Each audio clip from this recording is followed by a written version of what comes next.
Coming up on today's news, Manchester United are looking at Tyler Dibling according to the Daily Mail, and obviously Nathan Salt has said the same to Stretford Paddock. Also, Ademola Lookman is in Manchester United sights. According to Court Offside, they are quoting sources in Italy. United striker search is heating up. Let's get into it.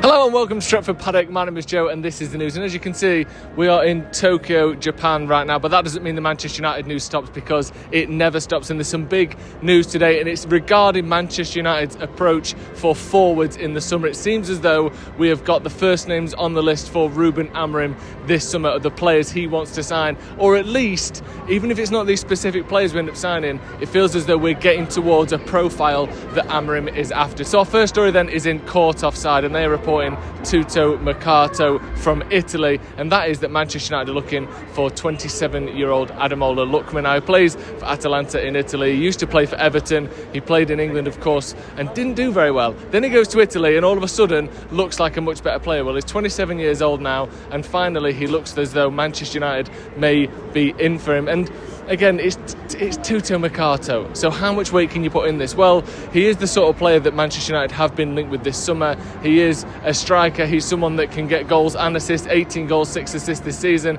I think a lot of people will have seen him last season doing fantastic things in Europe.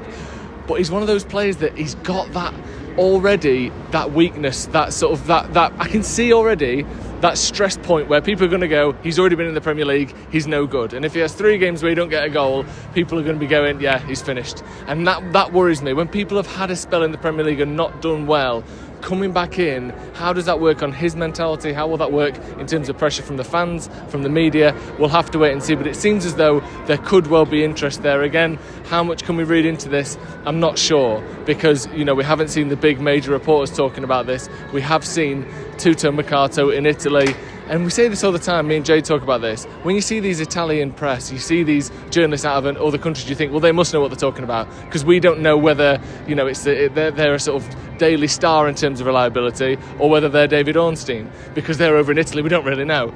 But when you do this for a long time, you start to realise that some of these papers aren't really as reliable as you'd hope they'd be. So I think it's definitely one to look out for. And again, we've seen the sort of profile United want, a striker that can also bring others into the game, someone with a little bit of pace, someone with experience as well in actually getting goals, and Ademola Lookman ticks all of those boxes. Right then, moving on to our second story, and this is a big one from the Daily Mail. It's Chris Wheeler, and he's talking about Tyler Dibling, and this is good because it follows on from Jay and Nathan Salt's conversation yesterday regarding the Southampton winger. He's 19 years old. We saw him play against Man United. He absolutely tore Diogo Dalot to shreds, as much as it pains me to say it. And it looks as though he's someone that United could be interested in. It said in the article that it was a 17-team interest in Tyler Dibling. Basically every team in the Premier League wants him, but we could have the advantage apparently. And apparently in that article as well, it also mentions that United think they could potentially play him in that wing-back role, or that's something that could be considered because of the physicality, because of the pace that Dibling possesses. He could well play in that right wing-back role. We've already seen Amad Diallo there early in the season doing very well. Probably our best right wing-back performances this season have come from Amad Diallo. Could Tyler Dibling be the next guy in that mould? Again, this relies on a few different things, and according to the article, according to the Daily Mail, it says it relies on Jadon Sancho being sold. Now, it seems as though it's just growing and growing and growing in it, this story that Chelsea are going to give us £5 million to hand him back off. Then we saw reports and rumours yesterday as well that Sancho fancies going back to Dortmund, actually. Now I think about it, I don't really like Chelsea either, because they're no good. I actually like Dortmund, the only club that's ever really got anything out of Jadon Sancho. So he wants to go back there again for a third time. Maybe they'll have the money to buy him this time when they didn't last summer, when they just had him on loan. Hopefully they'll have enough money and they'll care enough to buy him this summer. And Man United kind of need that, because the £5 million, that's good, but I would guess that the 25 million Chelsea wanted to buy him for, or should have bought him for, we're probably going to lose 5 million off that valuation now anyway, because when a team has him for 12 months, has 25 million obligation to buy, not just option, remember, obligation to buy, and even they pull out, what does that say to the rest of Europe? What does that say to any other team that might want to buy Jadon Sancho? It's hardly a glowing review, is it? 25 million, which is peanuts in today's game. and they still were willing to pay £5 million not to have him. Now, I think there's still some hope that Chelsea will stick to their word and they will do this by clause. But if they are willing to do that, and again, it's Ornstein, it's all these big people kind of going, well, they might not keep him. And when these rumours start to grow, it feels as though it's only leading one way. And that's going to be, I think, that Chelsea will pay not to have Jadon Sancho next season. And again, I reckon we'll be struggling to get 15 million for him now, especially with the wages that he's on. So that's where Dortmund probably come sort of walking back into the room when the budget gets to around 15 million. That's what they like spending on players. They don't spend big. Maybe we'll be able to get Jadon Sancho out to Dortmund, but again, I don't even know where. Who's going to have him? He's on 300 grand a week or 250 grand a week. Who wants to pay that or even half of that for the player that Jadon Sancho has become? I'm not sure anyone in Europe does. And, Chelsea, who are literally willing to buy anyone. They offered me a deal about 2 hours ago that I had to reject because I was having a little walk around.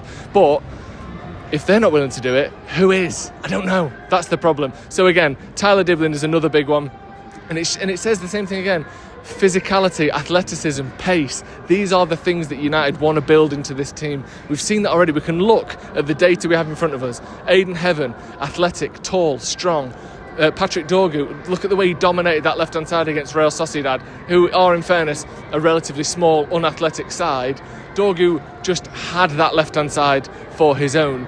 And I think Dibling fits that profile. Obviously, they're not the same kind of player, and one of them's a winger that's kind of been pulled back to a right wing-back, and Dorgu is a left-back kind of being pushed forward to left wing-back as well. But I do think that we're seeing people who have got physicality, they've got size, they've got scale, and United need to up that if we're going to be winning anything and any of the big trophies anytime soon. That is going to be all from me. Lizzie, the cameraman, has done absolutely fantastically. Her arms are shaking and wobbling. We are almost running out of light and muscles in order to keep this film going. So we're going to stop here. Thank you very much for joining us. We'll be back later on today, of course. Thank you very much for joining us. This has been the news from Shinjuku in Tokyo.